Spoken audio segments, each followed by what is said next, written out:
बरसात भी आकर चली गई, बादल भी गरज कर बरस गए, पर उसकी एक झलक को हम है हुस्न के मालिक तरस गए।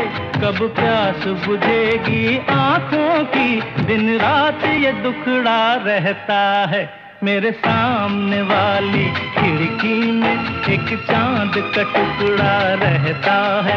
अफसोस ये है कि वो हमसे कुछ